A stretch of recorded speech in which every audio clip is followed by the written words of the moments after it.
tout grand merci pour ces paroles de présentation, pour l'invitation aussi. C'est de nouveau un grand plaisir d'être impliqué ici dans les activités de l'Academia Christiana. C'est vraiment à chaque fois une bouffée d'air, même quand on vient de Pologne d'ailleurs, de voir cette jeunesse et de voir cette France qui, même si elle est actuellement presque l'un des pays les plus enfoncés finalement dans la misère du déclin, qui est aussi, me semble-t-il, celui où on voit le plus déjà un regain d'identité et de force. Donc ça, c'est vraiment très, très, très magnifique de pouvoir assister à ça et de pouvoir aussi y contribuer par mes propres réflexions. Donc, il va de soi que le dilemme sécession ou reconquête soit un dilemme rhétorique. En réalité, personne ne contesterait la nécessité d'être actif sur les deux fronts, à la fois le front de la bataille pour la domination politique de la société et le combat pour le raffermissement intérieur de nos bataillons. La question n'est pas celle du choix entre les deux approches, mais plutôt de leur agencement idéal. Cette question trouve sa réponse en posant un autre problème, celui de la solidité interne de l'hégémonie de la gauche. Car si nous devons estimer que la gauche reste fermement aux commandes de notre société pour de nombreuses années encore, alors nous devons privilégier la sécession afin d'hiberner et de nous fortifier. Si en revanche nous croyons que la gauche est prête à tomber, comme le fut par exemple le communisme dans les années 1980, alors nous devons privilégier la reconquête.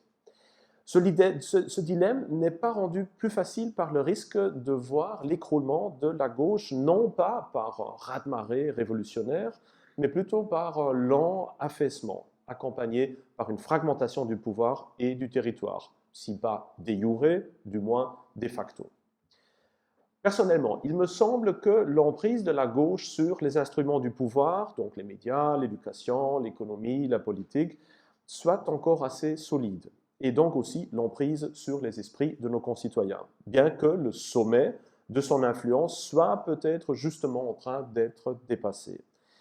Ainsi, si la situation politique globale devait rester stable, je donnerais encore aisément 15 à 20 ans à la gauche.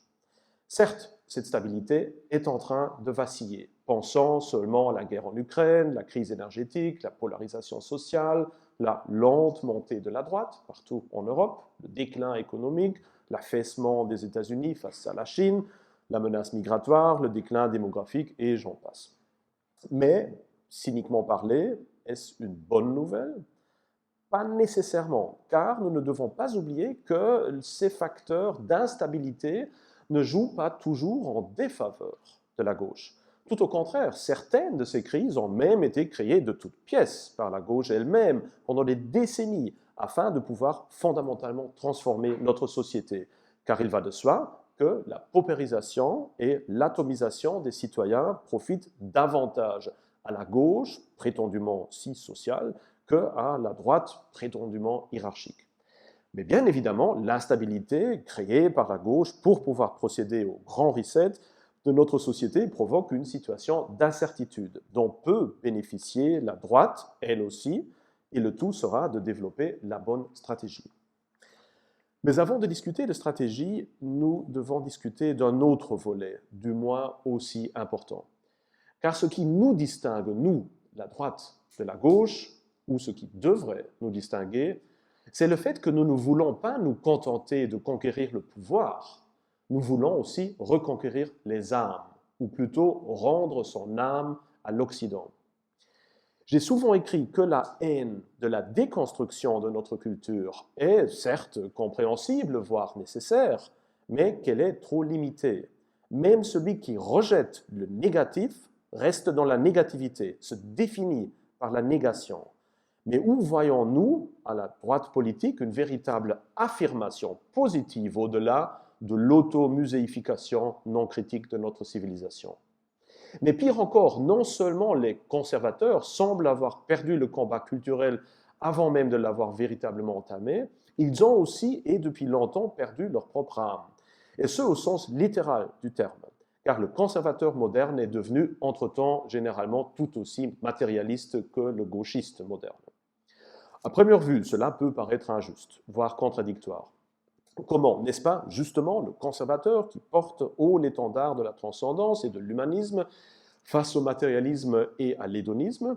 C'est peut-être vrai, même si, malheureusement, de nombreux, soi-disant, conservateurs ne sont, en fin de compte, rien d'autre que des libéraux des années 1980.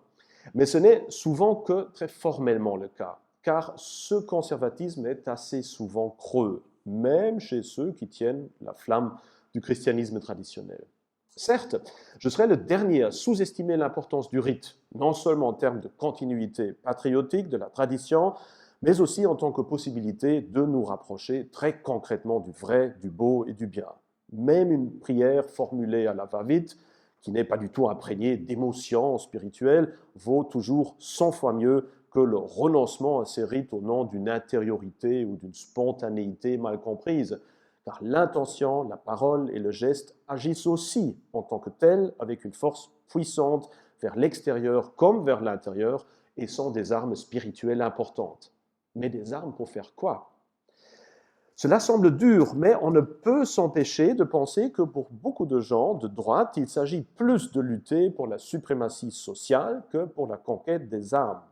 Certes, il est important de créer un espace de tradition, mais encore faut-il le remplir. Mais avec quoi? Je dirais que ce contenu manquant, c'est la quête absolue de l'individu de se rapprocher de Dieu, et ce, dans le sens le plus radical et le plus individualiste que l'on puisse imaginer.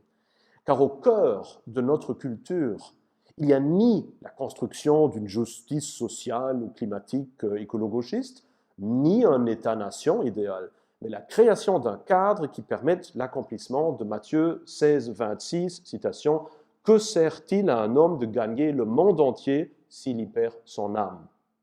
Et cette lutte pour son âme ne peut jamais être considérée comme étant totalement gagnée. C'est un processus de purification permanente et donc de rapprochement de ce Dieu qui, bien qu'il nous ait créés à son image et nous ait ainsi dotés d'une essence immortelle identique à la sienne, nous a justement placés dans les limites de la matière et de la création et nous a donc incités à lutter constamment contre les faiblesses et les tentations qui en découlent.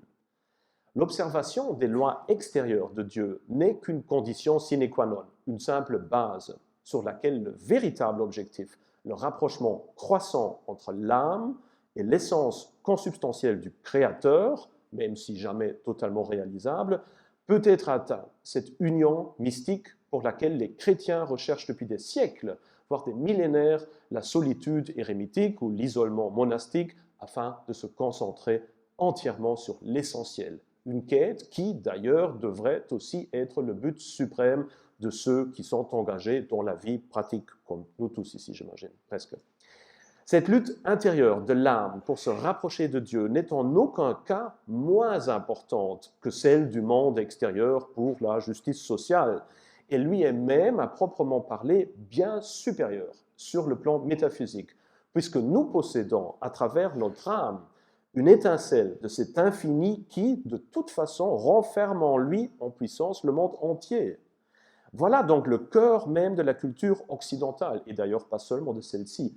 L'âge, la classe, le peuple, l'intelligence, la santé, tous ces éléments ne sont en fin de compte que de simples superficialités qui reflètent, certes, des catégories fondamentales importantes de l'être, mais qui n'offrent que le cadre extérieur de l'immense spectacle métaphysique de la lutte intérieure de l'individu pour Dieu. Des rôles superficiels qui n'affectent en rien la dignité réelle de l'âme individuelle en tant qu'image de Dieu.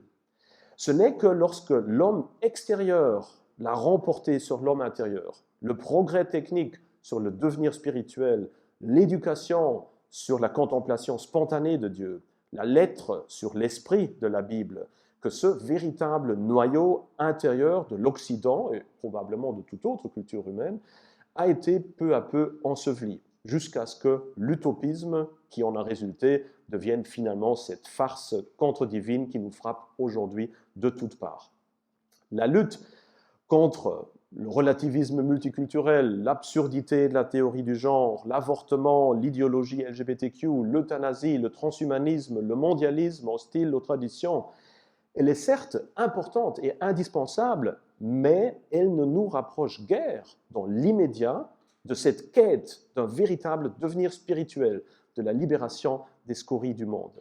Certes, cette lutte peut créer ou protéger un espace d'ordre dans lequel la transcendance peut à nouveau se présenter à la conscience des hommes. Mais personne ne peut faire pour nous ce premier pas essentiel situé entre le simple respect des lois et donc du christianisme social et de la quête constante de la dimension transcendante dans notre propre intérieur. Ce pas doit venir de nous. Y faire référence sans cesse, l'intégrer dans l'art et la culture, donner des exemples concrets de la recherche active de Dieu, telle serait la véritable mission positive des conservateurs, le véritable contre-projet au matérialisme et à l'hédonisme écolo-gauchiste. Si, au-delà de notre lutte politique, nous ne réussissons pas à intégrer cette dimension spirituelle et transcendante dans notre quotidien, non seulement de nature purement formelle, mais aussi comme une quête quotidienne, directe, donc si nous ne réunissons pas à nous défaire de l'illusion de la suprématie du matériel sur le spirituel, toute notre lutte serait vaine, et même notre victoire creuse.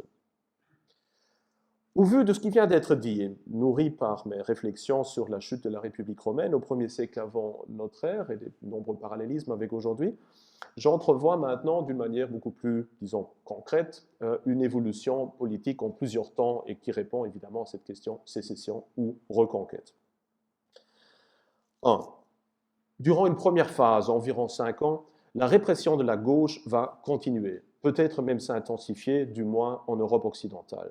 Il se peut que certains pays changent de gouvernement, comme c'est le cas de la Suède et de l'Italie et peut-être bientôt de l'Espagne. Mais face à l'omnipuissance de la gauche, cela va au mieux approfondir les fossés entre gauche et droite et donc paralyser encore plus l'Europe et hâter le déclin de notre civilisation. Pendant cette phase, la droite restera certes présente politiquement en France et, qui sait, tentera de gagner la majorité dans certaines communes ou même régions. Néanmoins, il serait important de ne pas s'impliquer trop dans la gestion des affaires politiques nationales, car sinon, les conservateurs pourraient vite s'user et perdre leur crédibilité, puisqu'il est évident que la gauche leur attribuera toutes les conséquences néfastes des situations qu'elle est en train de créer elle-même.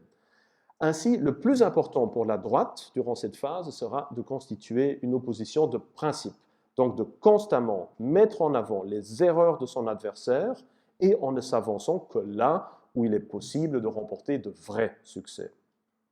2. Dès lors, l'effort principal devrait être mis sur la construction de sanctuaires conservateurs à travers toute la France et l'Europe.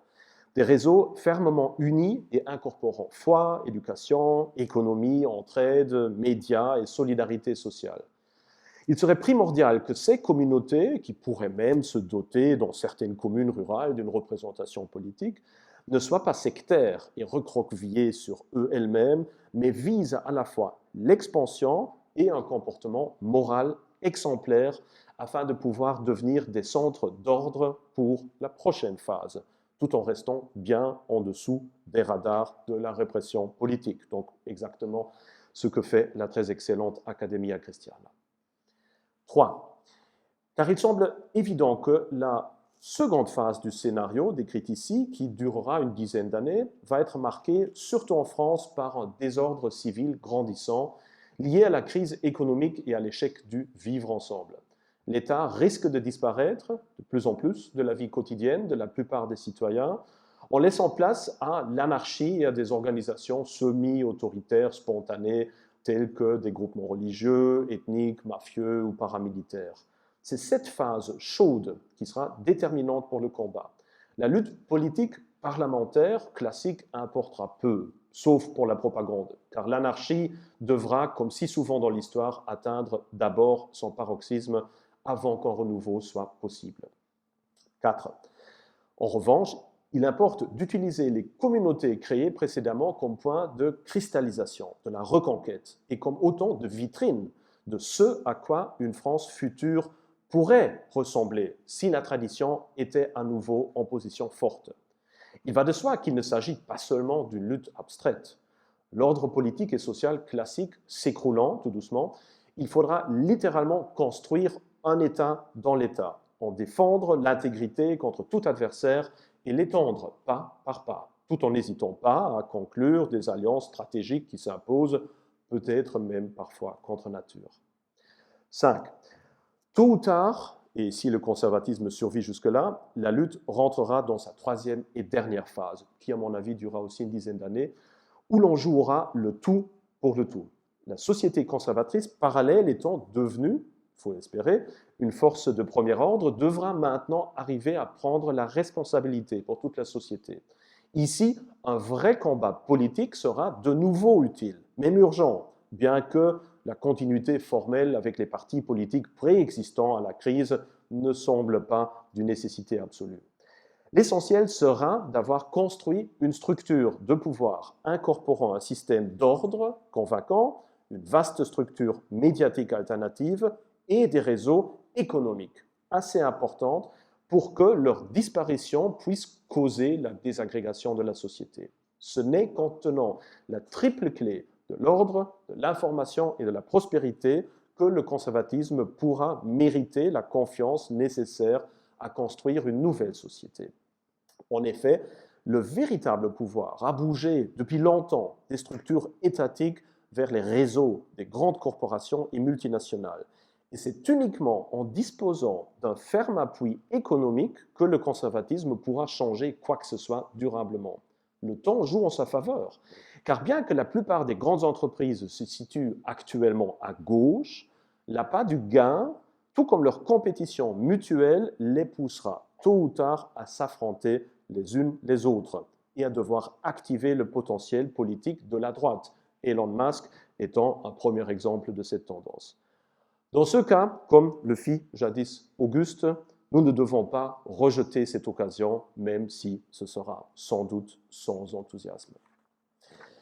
Il va de soi que le scénario esquissé ici dépasse de loin la perspective française et devrait être développé dans un contexte européen, voire global, car la chute de la France sera suivie rapidement par celle de ses voisins, dont l'Allemagne. Sans une coopération étroite avec les traditionalistes partout sur notre continent, les forces de la droite ne sauront jamais remporter la mise. Et c'est uniquement inscrit dans une stratégie d'Europe confédérale conservatrice que notre lutte pourra être couronnée de succès. Tant que ses voisins, et surtout Bruxelles, resteront acquis à la gauche, une France conservatrice ne pourra survivre au long terme. Comme les révolutionnaires de gauche, la droite ne devra pas viser l'installation du conservatisme dans un seul pays, mais sur tout le continent.